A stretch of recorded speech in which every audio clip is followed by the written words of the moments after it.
ഒരു ഗ്രാമമാകെ ഒലിച്ചുപോയ മുണ്ടക്കൈ ഉരുൾപൊട്ടൽ ദുരന്തത്തിന് ഒരു വർഷം തികയുകയാണ്. ദുരിതബാധിതരെ ചേർത്ത് നിർത്താൻ മലയാളികൾ ഒന്നടങ്കം രംഗത്തിറങ്ങി. താൽക്കാലിക പുനരധിവാസത്തിന് സൗകര്യമൊരുക്കിയ സർക്കാർ സ്ഥിരം പുനരധിവാസം വേഗത്തിൽ നടത്തുമെന്ന് പ്രഖ്യാപിക്കുകയും ചെയ്തു. ദുരിതബാധിതർക്ക് താൽക്കാലിക താമസത്തിന് വാടകയും ദിവസം 300 രൂപ നിരക്കിൽ ദിനപത്തയും സർക്കാർ നൽകുന്നുണ്ട്. എന്നാൽ ദുരിതബാധിതർക്കായി സർക്കാർ നിർമ്മിക്കുന്ന ടൗൺഷിപ്പിലെ വീടുകൾ നിർമ്മാണം തുടങ്ങിയിട്ടേയുള്ളൂ.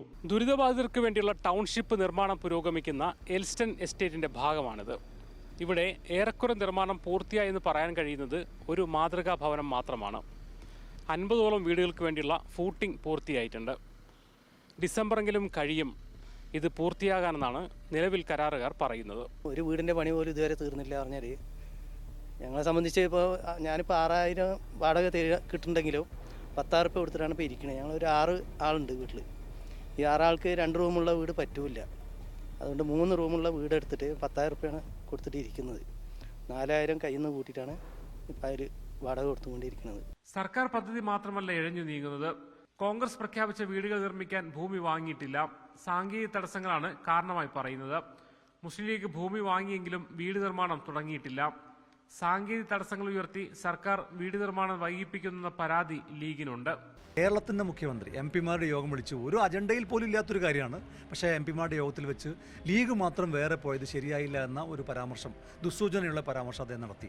ലീഗ് മാത്രമല്ല, മറ്റു പല സന്നദ്ധ സംഘടനകൾ സ്വന്തം നിലക്ക് ഇതിനകം വീട് പൂർത്തിയാക്കി അവിടേക്ക് താമസം മാറിയ ആളുകൾ വരെയുണ്ട്. പക്ഷേ ലീഗിനും വലിയ ഒരു സംഖ്യ സർക്കാരിൻ്റെ ലിസ്റ്റിൽ നിന്നും വലിയൊരു വിഭാഗം ആളുകൾ ലീഗിൻ്റെ പദ്ധതിയിലേക്ക് വന്നതുകൊണ്ടുകൂടി ആവണം മുഖ്യമന്ത്രിയെ ചൊടിപ്പിച്ചത്. അദ്ദേഹം അതിനെതിരായി സംസാരിച്ചപ്പോൾ ബോധപൂർവം സർക്കാരിൻ്റെ ഭാഗത്തുനിന്ന് അത്തരമൊരു നീക്കമുണ്ട് എന്ന് ഞങ്ങൾക്ക് തോന്നുന്ന കാര്യങ്ങളാണ് സർക്കാരിൻ്റെ ഭാഗത്തുനിന്നുണ്ടായിട്ടുള്ളത്. ഇതിനിടയിലും ജമീയത്തുൽ ഉലമ, എറണാകുളം മഹല്ല് കോർഡിനേഷൻ, തമിഴ്നാട് മുസ്ലിം ജമാഅത്തുൽ ഉലമ തുടങ്ങിയ സംഘടനകൾ വീട് നിർമ്മാണം പൂർത്തിയാക്കിക്കൊണ്ടിരിക്കുന്നു.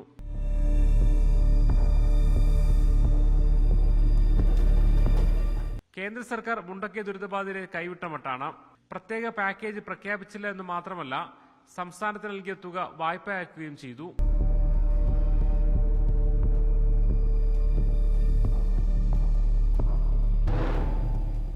വീടുകൾ മാത്രമേ ചർച്ചയിലെങ്കിലും ഉള്ളൂ. കടകൾ നഷ്ടപ്പെട്ടവർക്ക് ഇതുവരെ നഷ്ടപരിഹാരം ലഭിച്ചിട്ടില്ല. കേരള ബാങ്ക് മാത്രമേ വായ്പ എഴുതി തള്ളിയിട്ടുള്ളൂ. തുടർ ചികിത്സയ്ക്ക് സർക്കാർ സഹായം കിട്ടുന്നില്ലെന്നും പരാതിയുണ്ട്. പുനരധിവാസ പട്ടിക തന്നെ പൂർണ്ണമായിട്ടില്ല. കടകൾ നഷ്ടപ്പെട്ടവർ, കൃഷി നഷ്ടപ്പെട്ടവർ, ഇപ്പോഴും ചികിത്സയിൽ തുടരുന്നവർ ഉൾപ്പെടുത്തേണ്ടവരുടെ പട്ടിക വലുതാണ്. സമഗ്രമായ പുനരധിവാസമാണ് മുണ്ടക്കൈക്കാർക്ക് വേണ്ടത്. ജയ്സൽ ബാബു പിലാശ്ശേരിക്കൊപ്പം മുഹമ്മദ് അസ്ലം, മീഡിയ 1.